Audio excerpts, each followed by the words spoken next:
All the enemies who had forced their way into the lobby had been defeated, and Leo's group already knew what was going on outside. Even the wandering dogs had never learned how to fight against snipers. They kept hiding behind cover, holding back the urge to leap out. As Keith had said, the situation was the same as that day 1 year ago. Rose was being pinned down by a sniper and couldn't move. Stella.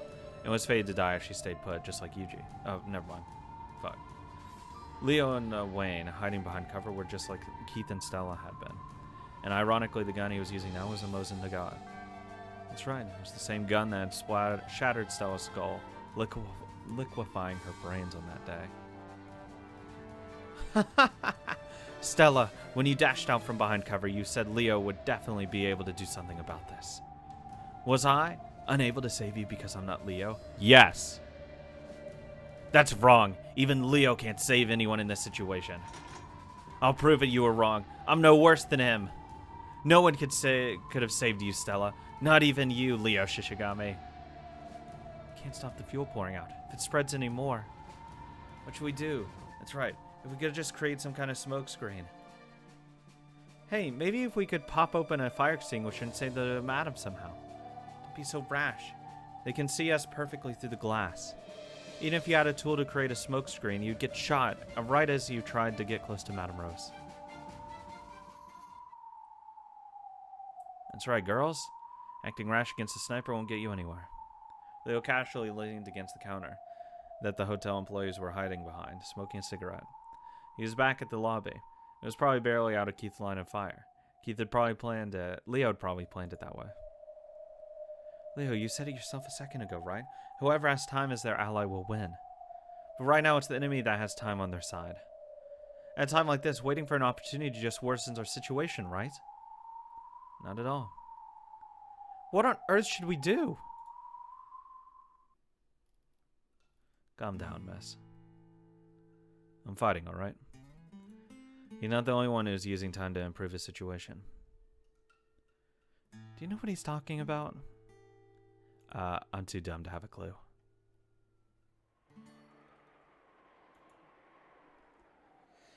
Do you understand, Leo Shishigami? This time is already on my side. Once the fuel leak is spread enough, it's game over.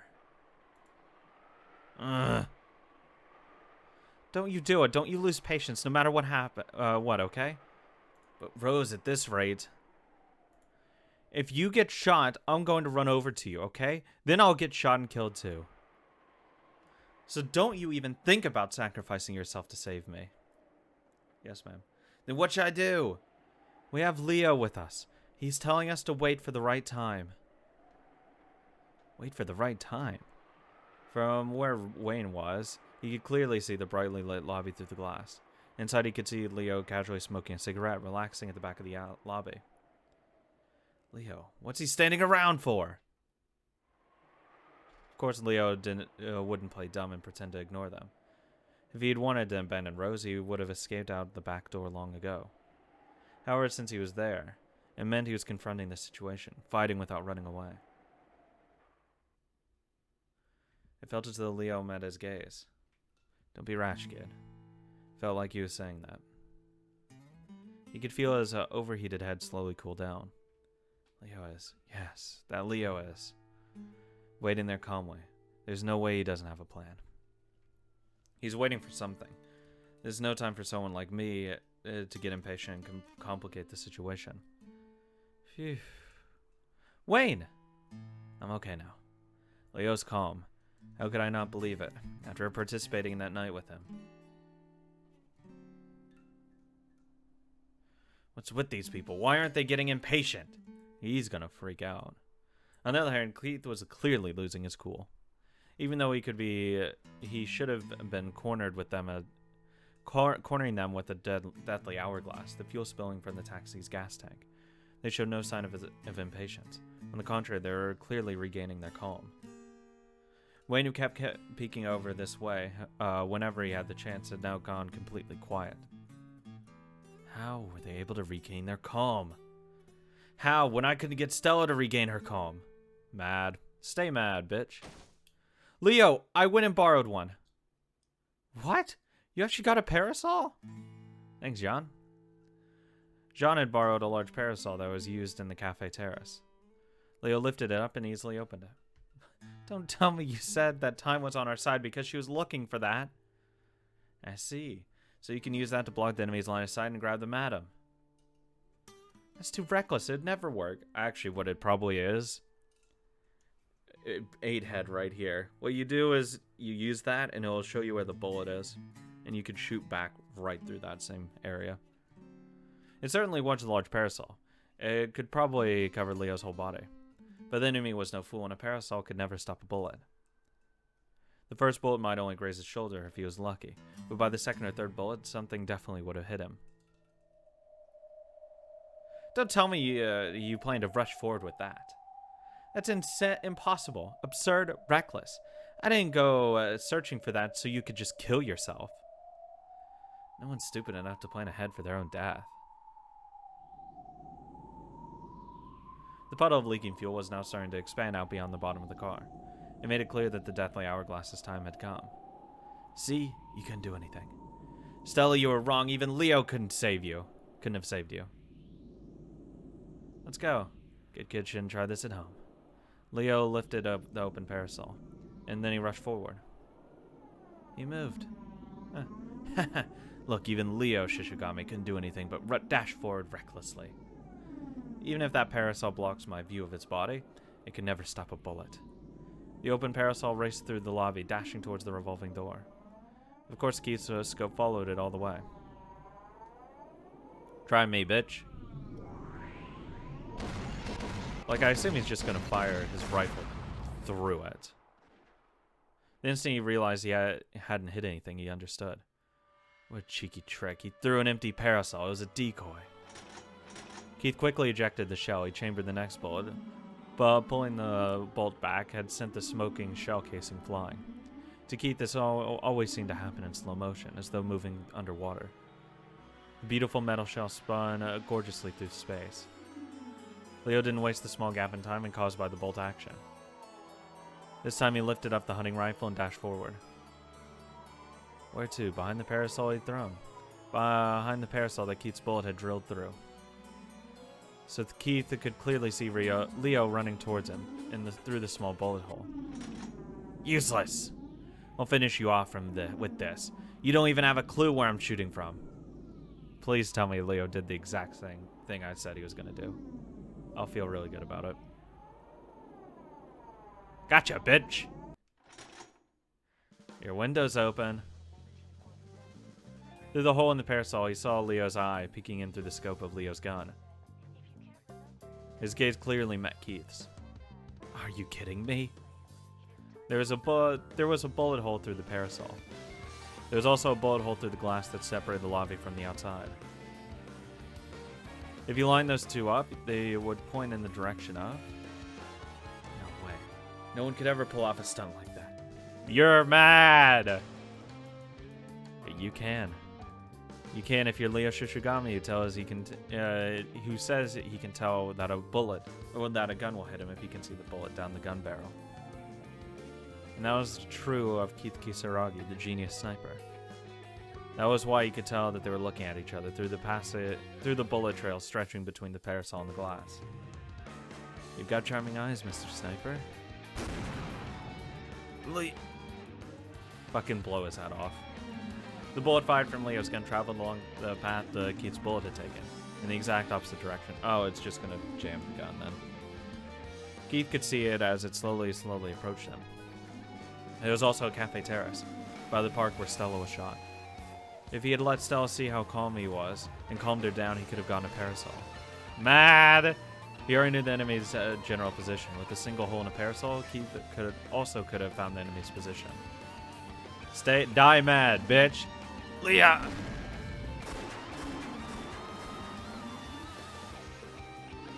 See ya, loser. Break 9, huh? God, I love Leo. Fucking 8 head. Like, you'll know... hey, it's why I said it. You'll know the trajectory of the bullet. 2 points. Well, actually, it would make a third point. It would make a straight line, and you just follow that to its conclusion. Because you know at least the trajectory it's going down.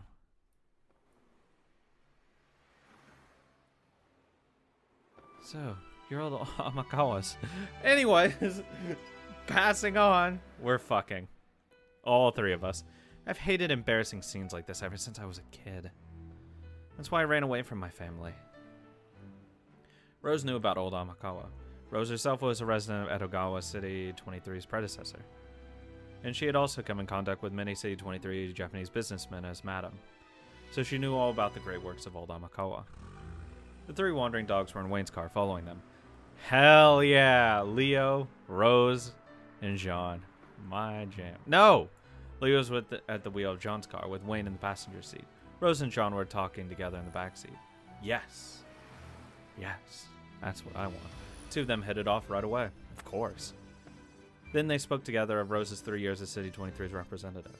John understood all of what Rose was trying to do, as well as her hardened will. Yeah, because it's actually pretty easy to understand if you're not a brainlet. At the same time, she showed signs of regret. It's pretty much my fault that you were forced to suffer so much. Partially my fault. No one else rose up, so you had to rise up. The more I hear, the more useless and pathetic I see myself. The will of my grandfather felt like a heavy burden, so I ran away from home.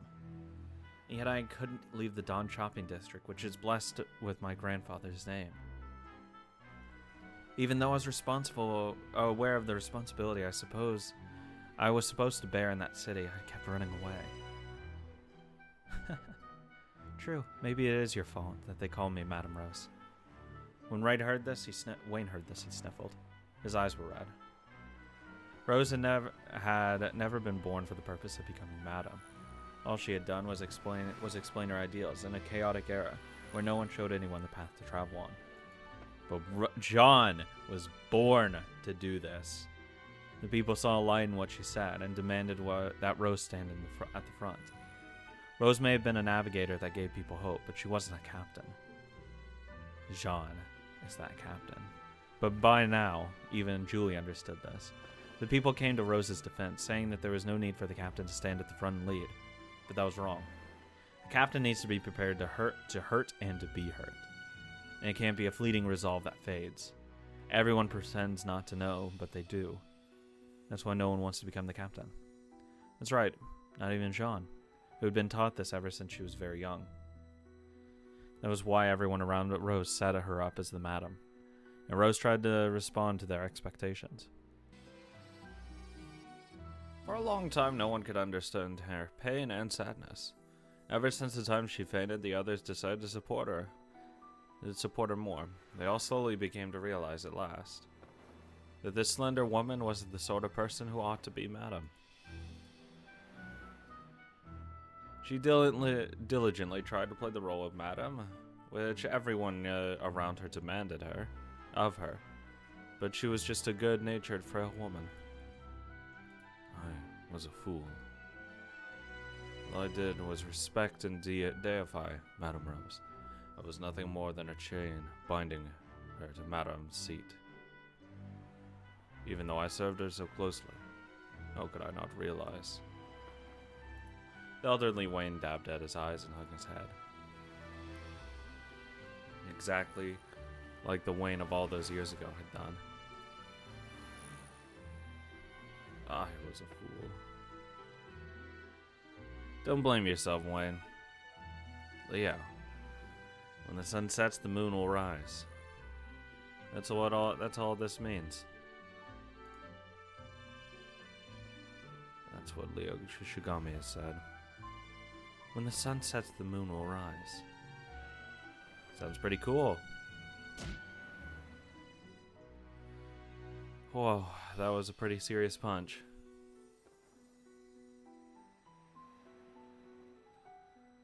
That was when we became friends. Of course, we didn't speak directly of the passing on the title of Madam.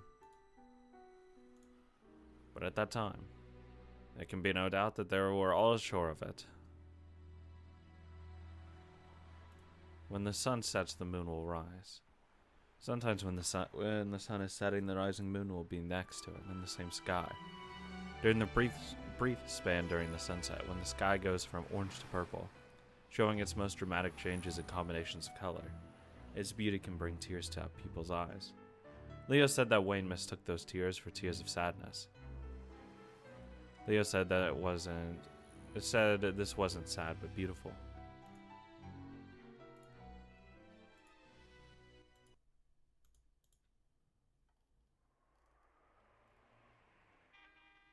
Hey, Richard. Mad? I understand your position, Rose. When a phone call came from Rose, the fact alone was enough for Richard to understand the situation. Even Rose had undergone a rite of passage, her feud with Caleb to gain the position of Madam. He realized that the time had come for the same thing to happen to him. But couldn't we put it in this way? This tragedy occurred because of your policy of dialogue with foreigners. It's your fault! Foreigners are foreigners. You can never interact with them. Fucking stop being racist. The Sea of Japan and the Pacific Ocean. We have only been able to remain ourselves so far as become those two oceans cut us off, because those two oceans cut us off from the foreign nations. However, foreigners have crossed these oceans, laying foot on our land. Eventually, the 21st century will come, and the future beyond that. A future will come where oceans are no longer a barrier to people. We can't avoid coexisting with foreigners. True. Trying to keep yourself locked away into like some fucking ethno state, it's so fucking stupid. That is precisely why we must become the ocean, Rose. So everyone ignores you? Once, you likened Primavera to an eggshell, did you not? I am merely trying to make that a reality by the most direct methods imaginable.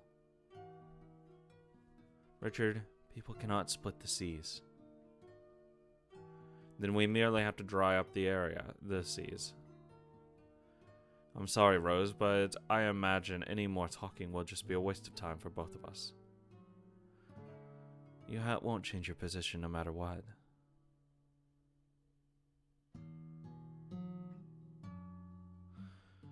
Do you really believe that Stella and Yuji want to see a great many people get hurt? I'm surprised, so you can no longer hear Stella and Yuji's cries of regret. The past year has been so brutal, and the hearts of these two who had once built up Primavera together had grown so distant. Hey, that's what happens when one person's good and one person's not. I have to stop you. For the sake of the future where the Japanese and foreigners can interact without discrimination, I cannot allow you to become the source of new troubles. Even if you stop me, do you have the willpower to lead our countrymen again? Yeah, bitch. You don't have the willpower or the physical endurance. The time has already come for you to step down. Yes, you're right. The time for me to step down has already come. I didn't think you were. But if you understand, that's all that matters, Rose. Leave the rest to me and relax. No, even if I step down as Madam, there's one last job left for me to do. I gotta pick a successor. And that is to defeat me?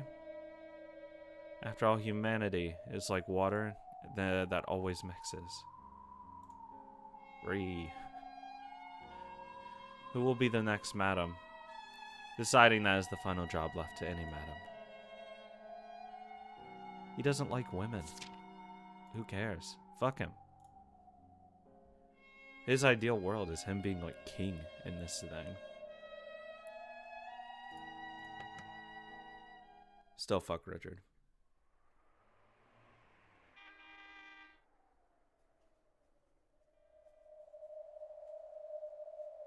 I see. Well, there's no helping it.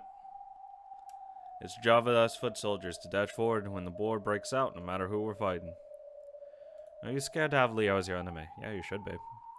Scared? You mean me, the Demon Sergeant of the Imperial Army Squad, Saimura Yukata? Yes. After fighting a war against Yankee bombers that covered the sky, do you really think I'd be scared of a single man?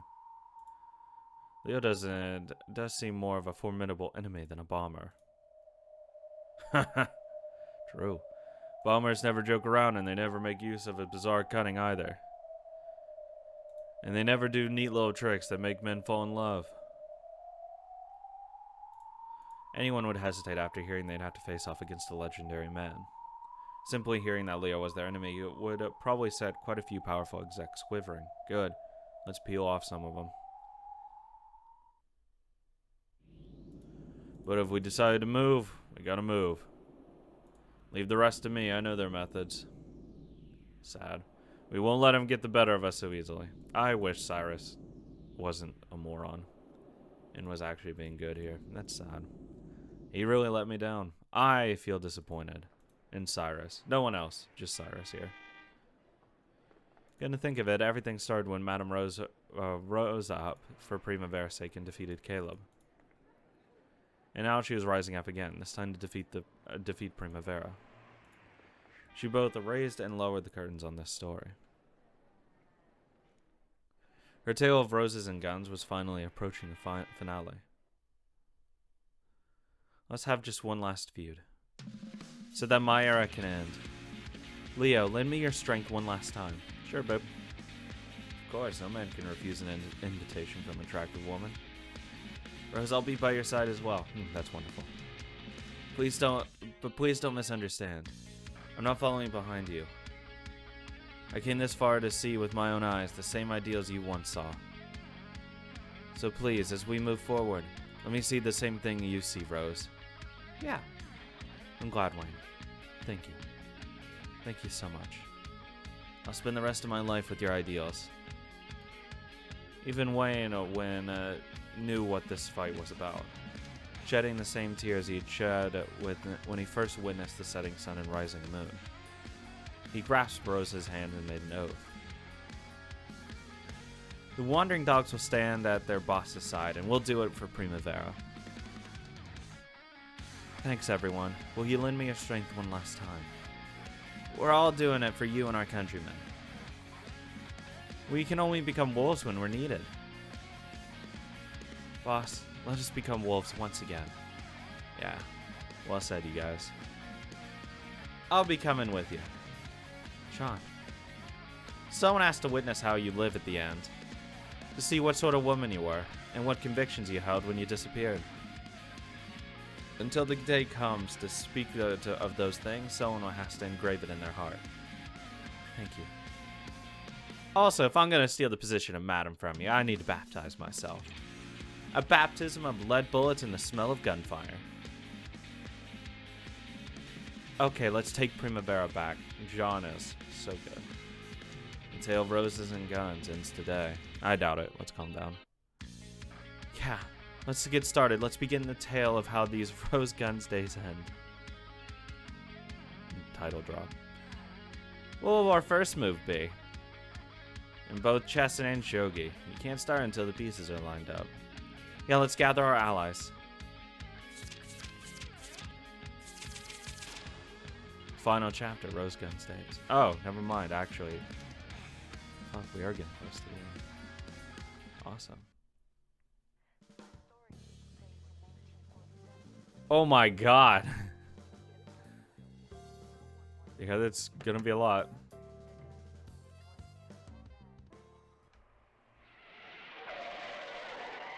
Several black cars stopped in front of the shop where the young wild dogs like to hang out. One of them came Maurice's men. The brat's here. Even though it was normally so noisy, the shop was completely quiet now. We should get all of them. However, there were signs that people had been eating and drinking until a short while ago. And the manager was cleaning up all by himself.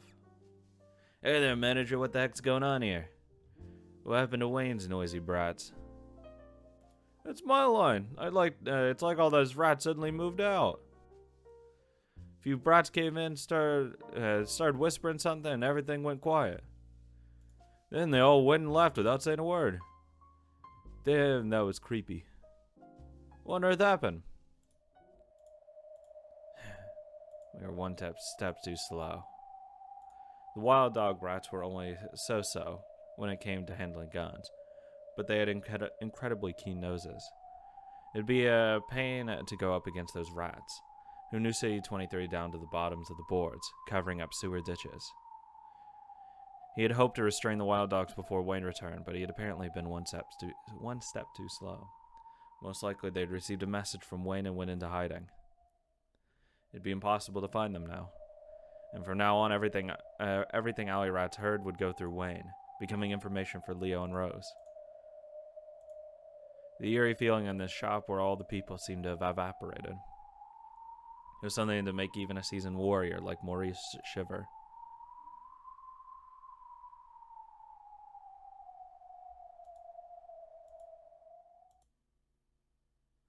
Our enemy is Primavera. I won't force anyone to fight who isn't prepared. That doesn't matter at all, boss.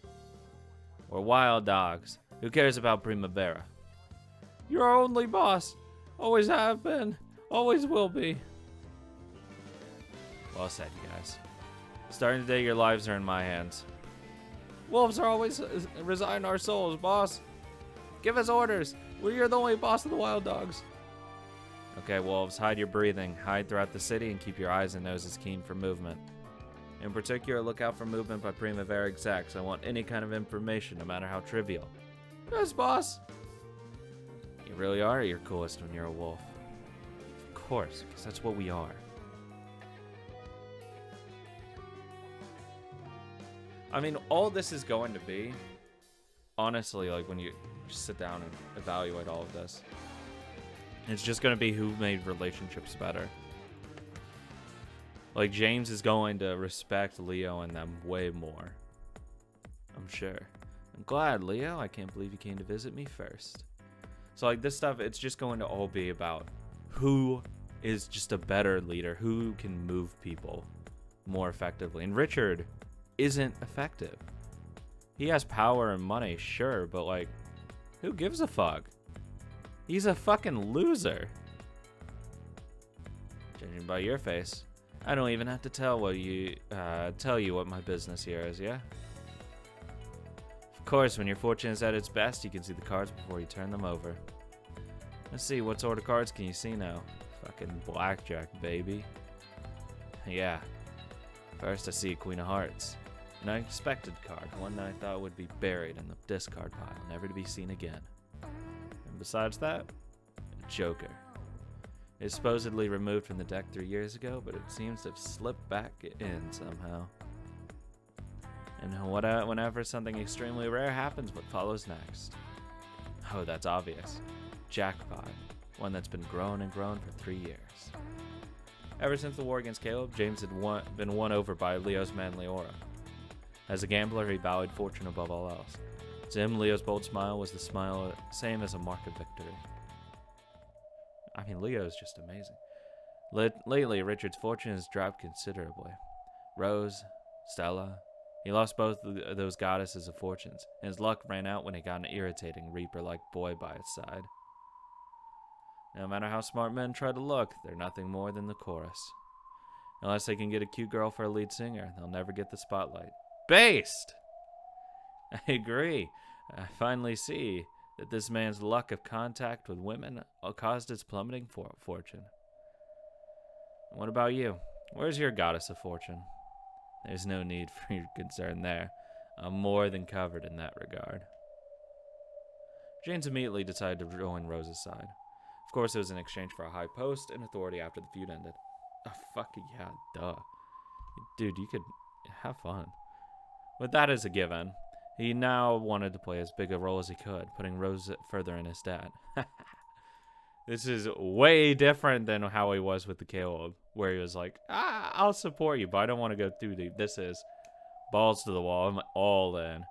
No, to put it in James's third, he was willing to bet everything on a battle he knew he could win. My fucking man! Will you be willing to leave this in my hands? If you give me time, I can erode the support provided by several powerful execs. You got it, buddy.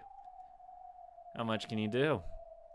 Quite a lot. I'll accomplish something large enough to affect personnel matters in the reborn Primavera. Oh, and how much you shooting for? The next grand boss.